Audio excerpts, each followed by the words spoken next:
Bienvenue à cette nouvelle capsule de Kraken.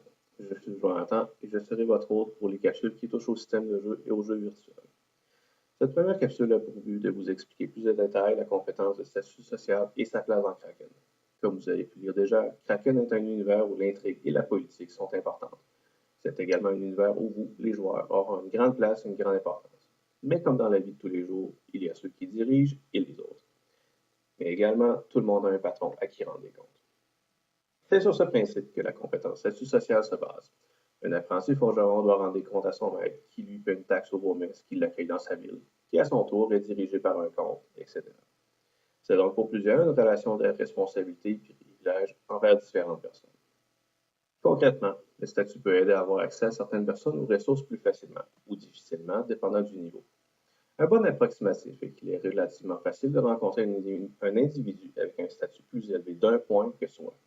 Un baron ayant donc assez facilement accès à son seigneur, un comte, et ainsi de suite. Cela ne veut pas dire qu'il est impossible pour les autres, mais qu'il faudra travailler plus fort.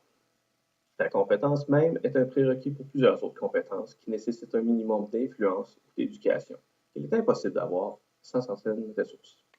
Votre naissance et votre passé ont également une forte influence sur votre statut. C'est pourquoi à la création du personnage, vous pouvez investir jusqu'à 3 niveaux de compétences de statut social ou jusqu'à 4 points seigneur.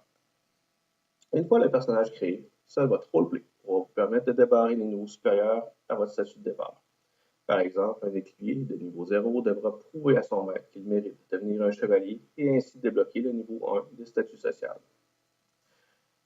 Avoir la chance de naître dans l'entourage d'une maison noble, même mineure, est un avantage à ne pas négliger.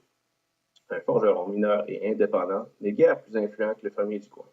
Mais si ce même forgeron avait l'avantage d'être employé par une maison noble, il commence avec une longueur d'avance et peut ainsi être aussi influent qu'un maître forgeron indépendant, même s'il ne fait que commencer dans le métier. C'est ce que veut dire la notion de membre d'une maison noble mineure au niveau 1 de la compétence. Un membre d'une maison n'est pas un membre de la famille même, mais bien de l'entourage de celle-ci. Avoir un certain niveau de statut social ne garantit pas d'avoir un poste de servant. Cela signifie que vous avez le potentiel social.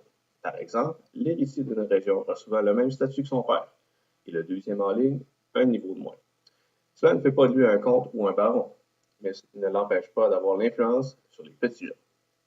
Beaucoup d'avoirs en caractère passent de père en fils, que ce soit un domaine, une entreprise, une taverne. La majorité de ces avoirs sont officialisés par des titres de propriété signés d'un seigneur ou même du roi. C'est tout pour aujourd'hui. Suivez les prochaines capsules pour plus d'informations sur le système de jeu. Et entre-temps, n'hésitez pas à nous contacter si vous avez des questions sur Kraken. À bientôt.